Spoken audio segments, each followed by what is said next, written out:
In this video, I am going to talk in details about the rare side effects of mRNA vaccine Pfizer-BioNTech and Moderna. I am not going to talk about the common side effects. This video is for educational purpose and no consultation is done. Vaccine for COVID-19 must be taken by everyone, whoever is eligible. The purpose of this video is not to produce any kind of panic against vaccination. Rather, the purpose is to keep everyone well informed so that if they face any kind of symptoms, they can consult with their doctor immediately. In this video, I am going to cover the adverse and rare side effects like myocarditis and pericarditis, Bell's palsy, and anaphylaxis. Let's start with myocarditis and pericarditis. Myocarditis and pericarditis occur with both mRNA vaccines, Pfizer-BioNTech and Moderna. It is more often after the second dose and usually occurs within several days after vaccination. It is mostly associated with male adolescent and young adults after second dose of mRNA vaccine. Now, what is this myocarditis and pericarditis? These are heart inflammations. Inflammation is our body's response to infection or injury. When heart is involved, there can be three kinds of inflammation. Inflammation of the inner lining of the heart's chamber and valve, inflammation of the heart muscle, inflammation of the tissue that forms the sac around the heart. When the inflammation of the inner lining of the heart's chamber and valves occurred, it is called endocarditis. Inflammation of the heart muscle is called myocarditis. And inflammation of the tissue that forms the sac around the heart is called pericarditis. Myocarditis and pericarditis is associated with mRNA vaccine. In general, these heart inflammations can be caused by viral or bacterial infection, medical conditions, and now we see due to vaccination as well. Depending on the condition, medicine or surgery is suggested by the doctor. Now that you know what is myocarditis and pericarditis, let's see what signs you should look for. Most common signs are chest pain, shortness of breath, feeling of having a fast beating, fluttering or pounding heart. Seek medical care if any of these symptoms develop, especially within a week after COVID-19 vaccination. The severity of myocarditis and pericarditis can vary. For the cases reported after mRNA COVID-19 vaccination, most cases have responded well to medicine and rest. In general, it is found that incidence of about 4.8 cases per 1 million after second dose. In an Israel study, it was found that with Pfizer-BioNTech vaccine, the estimated incidence of myocarditis was 2.13 per 100,000 person. In case of males, the incidence was 4.12 and in case of females, the incidence was 0.23. The highest incidence was among male patients between 16 to 29, which was 10.69 per 100,000 persons. Pericarditis is more common in the older population. Things to note that most of the cases were mild.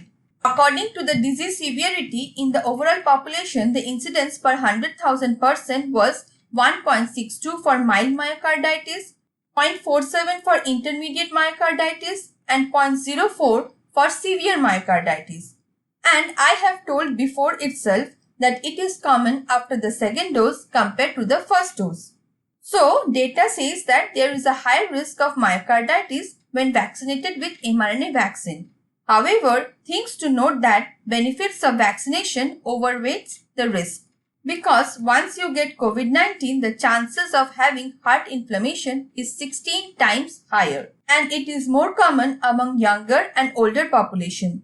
So you can clearly understand that myocarditis is more common after COVID-19 infection than vaccination.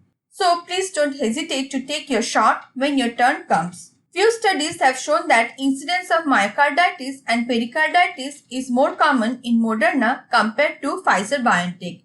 And due to this reason, lot of EU countries have banned the use of Moderna for the time being. Next, I will talk about Bell's palsy. Bell's palsy is an episode of facial muscle weakness or paralysis.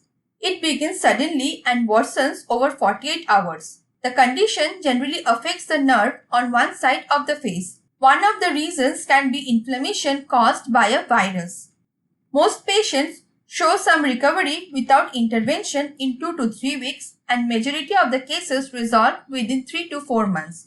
Risk factors include diabetes, obesity, hypertension, pregnancy, preeclampsia, and upper respiratory disease. Although most cases spontaneously recover with time, the symptoms can cause significant temporary disability for patients, affecting the facial expression and ability to eat and drink. Most of the clinically confirmed Bell's palsy occurs 21 days after vaccination. Signs to look for are drooling, headache, tearing from the eye, loss of feeling in the face, hypersensitivity to sound in the affected ear, inability to close the eye on the affected side of the face, loss of sense of taste on the front 2/3 of the tongue, mild weakness to total paralysis on one side of the face, affecting facial muscle movement such as smiling, squinting, blinking, or closing the eyelid.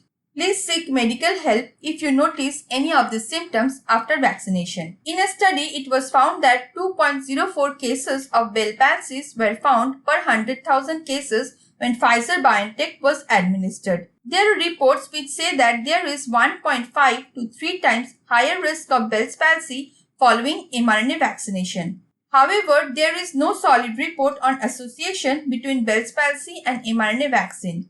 So, additional studies are required to confirm any link between Bell's palsy and mRNA vaccine. The reporting rate of facial paralysis after mRNA COVID-19 vaccine is not higher than observed with other viral vaccines. The risk is very low as with other viral vaccines.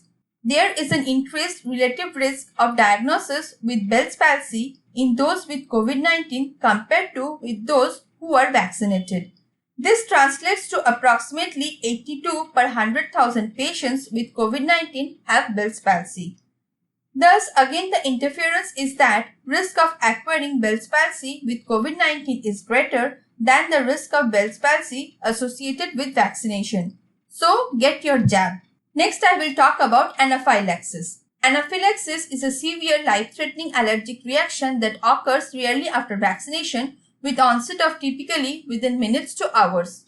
It can be caused by food, medication, venom, or in rare cases due to vaccination.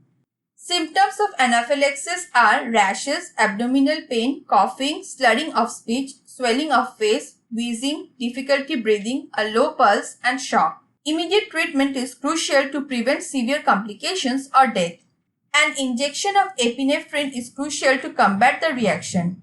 Doses of this drug come in auto-injector that should be kept all the time by people who have known history of severe allergic reaction.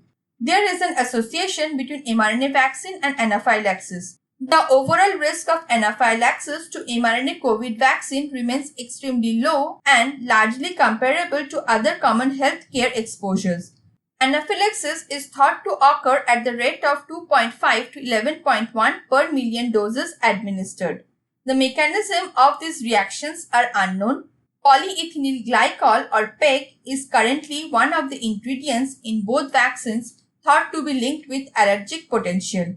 It is found that most vaccine recipients with anaphylaxis has allergic histories. Note that the risk of anaphylaxis to mRNA vaccine is present but extremely low and offset by the benefits of the vaccine. Patients who experience anaphylaxis or any immediate allergic reaction following a dose of COVID-19 vaccine should not be given an additional dose. If the reaction is severe, immediate treatment is needed. If you are interested to know about the rare adverse side effects of other COVID-19 vaccines, please let me know in the comment. That's it for today, guys. Hope this information will help you in case of emergency. If you found this video helpful, don't forget to hit the like button and subscribe for more updates. Thank you.